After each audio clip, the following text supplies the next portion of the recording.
If you clicked on this because you're hoping I'm about to hand you something to slip into your wallet that produces cash by tomorrow, I'm not. That thing doesn't exist, and I'd be lying to you if I pretended it did. But something real does exist underneath that claim. And it's actually more useful than a trick, because a trick stops working the second you find out it was never real. What I'm about to show you doesn't have that problem. So let's do this properly.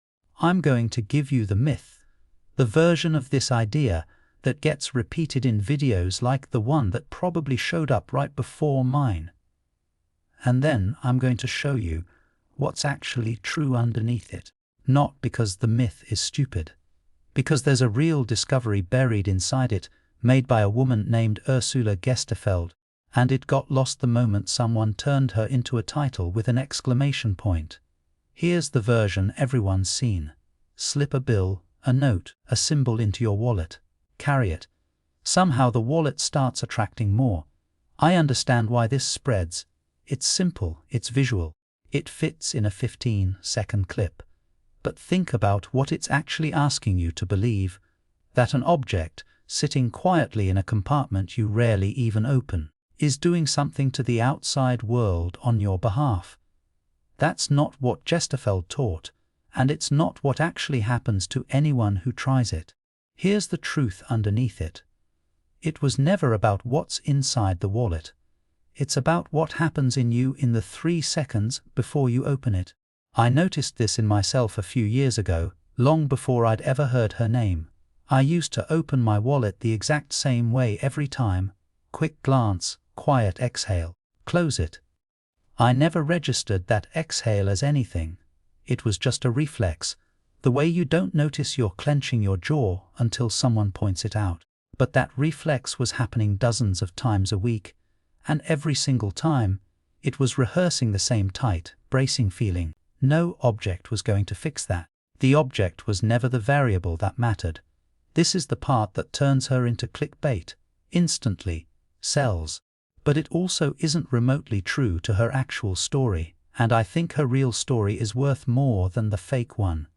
Gestefeld wasn't looking for a shortcut. She was 51 years old, publicly denounced by her own teacher, watching her entire client base disappear overnight, because everyone she trained with was told to cut ties with her.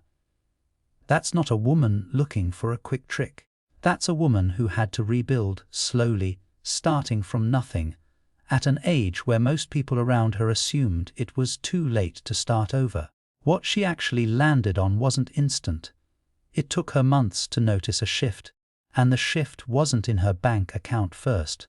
It was in how she felt opening a door, greeting a client, sitting with a stranger's problem without the old undertone of desperation. The money came after that, not before it, and it came slower and stranger than any instant story would let you believe. Here's my honest take on this, because I think it matters. I get frustrated watching her real story get flattened into a magic trick thumbnail.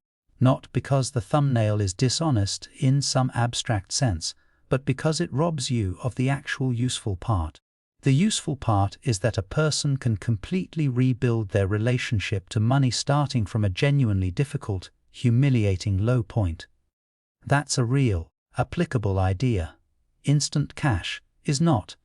This is the myth that keeps people stuck the longest, because it puts the blame in exactly the wrong place. You do the thing, the phrase, the object, the ritual, nothing changes fast enough, and you assume you failed at the technique. Here's the truth. You didn't fail the ritual. The ritual was never where the actual work happens. I want to give you a completely ordinary example, because this shows up far outside money. I know someone who checks her phone constantly after sending a message she's nervous about. Pick it up. Look. Feel the small drop when there's nothing. Put it down. Repeat. Sometimes 40 times in an evening.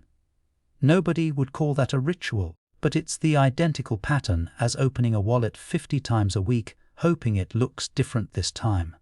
The object changes. The bracing underneath it doesn't. And no amount of doing the ritual correctly fixes a rehearsal you're repeating in every other unrelated moment of your day. What actually shifts something is noticing that loop while you're inside it and choosing, on purpose, to stop feeding it. That's not mystical, it's a skill. The same way noticing you're holding your breath is a skill. It's learnable. It just isn't instant, and it isn't tied to one object. I'll be straight with you about something here. The first time I tried to catch myself mid-loop, I failed constantly. I'd notice I was checking something obsessively, decide to stop, and then find myself doing it again 10 minutes later without even registering the decision I'd just made. That's normal. Nobody catches this on the first attempt, or the fifth. The skill isn't never slip. The skill is noticing the slip a little sooner each time, which is a much smaller and much more honest goal than anything a wallet trick ever promised you. This one sounds like encouragement, but it actually sets people up to fail before they've even begun. The idea is that any flicker of doubt cancels the whole thing out, so if you're not 100% convinced, you might as well not bother. Here's the truth. Doubt showing up doesn't disqualify you. Doubt is just what a mind does when you ask it to feel something your circumstances haven't caught up to yet. Expecting it to vanish before you start is like refusing to go to the gym until your body already looks like the result you're training for. The order is backwards. I remember trying something similar to this years ago, not with a wallet, with a much smaller habit, deciding I was going to feel calm walking into a room full of people I didn't know, instead of bracing the way I usually did. My first attempt, I felt just as tight as ever, and a very loud part of my head told me the whole exercise was pointless, that I clearly wasn't the kind of person this worked for. I kept going anyway, mostly out of stubbornness. It took weeks before the tightness actually eased, and even then it didn't disappear, it just got quieter and less automatic. That's a far less exciting story than instant transformation, but it's the true shape of how this kind of change actually happens for almost everyone I've watched go through it, including me. My honest opinion is that the "you have to believe completely" framing does real damage, because it hands people a reason to quit in the first 5 minutes, and then lets the object or the ritual take the blame, instead of the unrealistic expectation that put them there.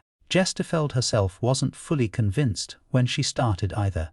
She was 51, broke, and skeptical of her own mind after everything that had just been taken from her. She didn't wait to believe. She practiced anyway, doubt included, and let the practice slowly earn her belief instead of demanding belief up front as an entry fee. So if you came here hoping for something to slip into your wallet by tonight, I hope what you're leaving with instead is more durable than that. There was never a shortcut hiding in her story. There was a woman who lost everything in her 50s and found her way back, slowly, by changing what she noticed before she changed anything else.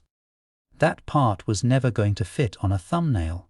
It's the only part that was ever true.